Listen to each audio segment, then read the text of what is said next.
God, yeah, I was like, this looks crap, but then I forgot the light's not on.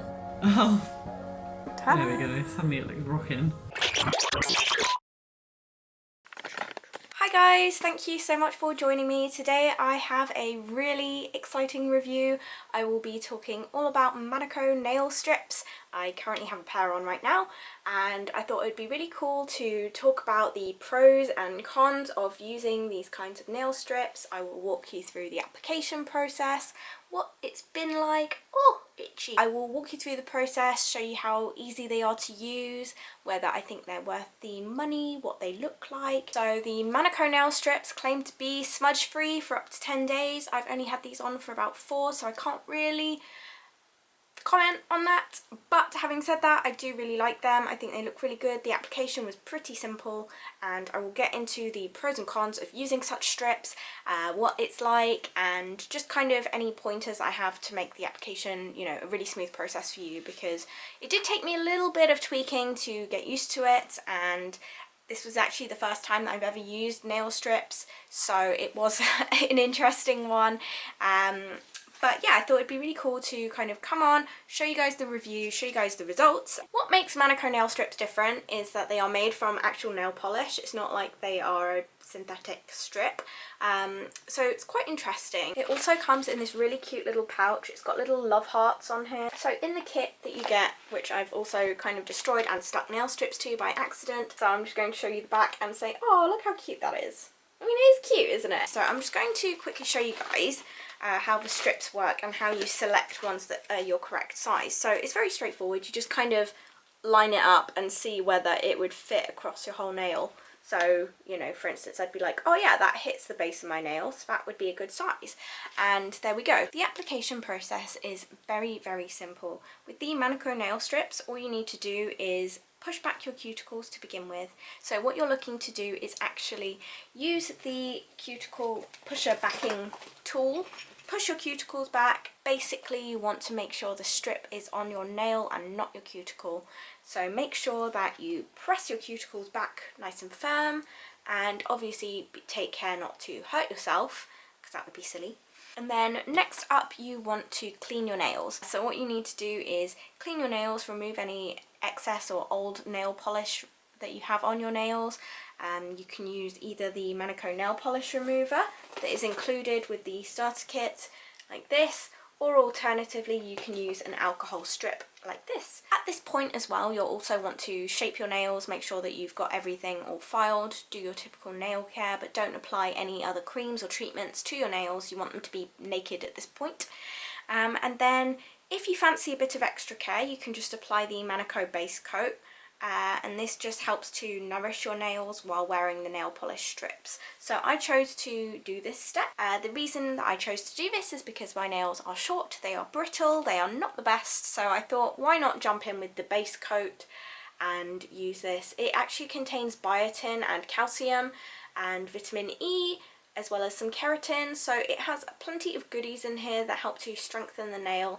And whilst this step isn't necessary, I would definitely say it's worth doing. It adds on an extra, 20 seconds to your application process, and it leaves you with really nice nails. Then what you do is carefully peel off the strip from the tab and apply the nail strip to your nail. So you want to make sure that it doesn't stick to the cuticle, and you want to press down from the centre towards the tip of your nail. So I start kind of along the sort of centre and base, so around this area I press it down and squeeze, and you can easily see you want to press out any air pockets. You want to make sure that the strip is covering the entirety of the nail. Then at this point you are going to want to shorten the strip because they look quite silly.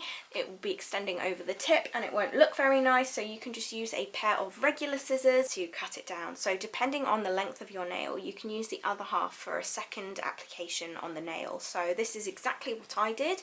I have short nails, so I reused one strip per 2 nails, so this one for instance would take up both my nails here. And I found this to be really useful, and this is something that I only just discovered as I was doing it, as I was going along. I kind of didn't really...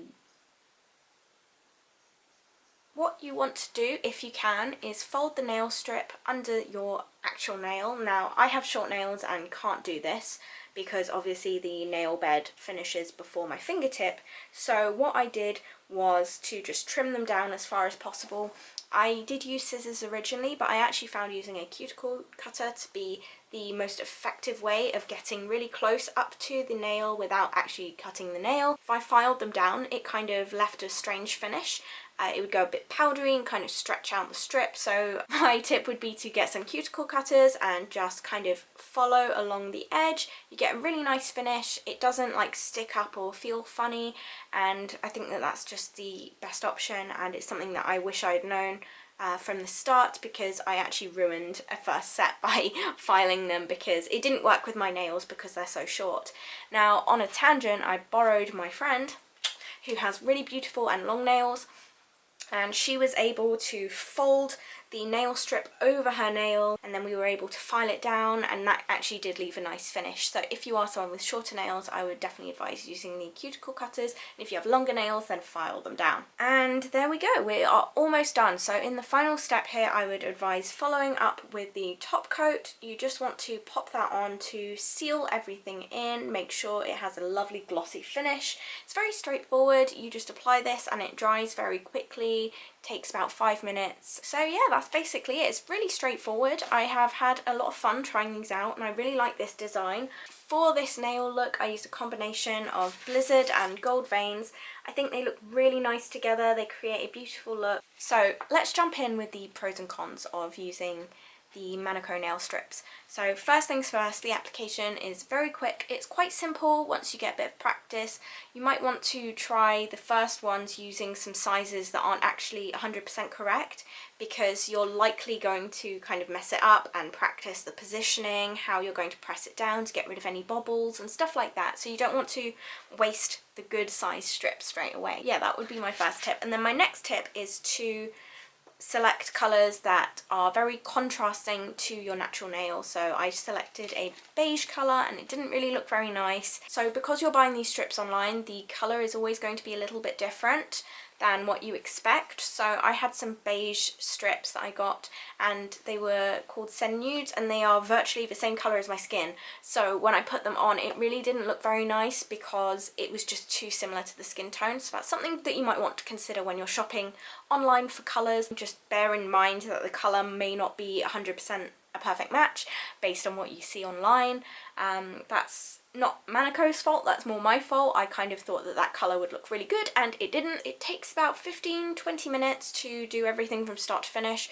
That is kind of when you're a beginner, so I'm sure after a little bit of practice you'll get a lot better and speedier at doing it. It's very easy, it's not difficult, and I think that it really does kind of provide a very quick and fuss-free way of getting a different kind of manicure.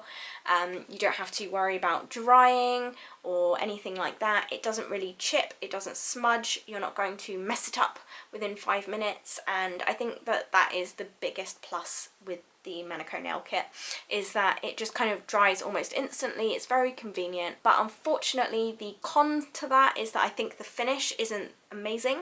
It's not as good as when you have a proper manicure with nail polish. So the reason why I think the MANIKO nail strips aren't quite as polished as nail polish, I think the reason for that is just simply that after a while you run out of ones that are the perfect size for your nail, so you end up with a little bit of an imperfect manicure. So it can end up being a little bit costly because not all of these will be the true size for the nail that you need. So whilst you can make do and have like a finish that looks okay but isn't pristine, whereas, you know, with nail polish that you normally have, you would just buy a bottle and that can be reused for many applications. But of course that takes a lot more time and it's effort to apply. It's quite fiddly. You're more prone to make mistakes with those because, well, nail polish kind of just gets everywhere, doesn't it? So you need to make sure that you've got your cotton pads to clear it up. There's no mess or fuss with this, and I think that that is like the biggest draw. It's just super convenient. So the other plus that I really like about MANIKO is just the nail art designs. I think they look really cool. I love the gold veining. This has actually been my favourite one, and the reason for this is because there is no way in hell I would be able to create a marbled design myself. So in the future I'm going to buy some of these strips, and they're all going to be the design ones, so that I can just pop these on top of my regular manicure and get a really cool and flawless finish.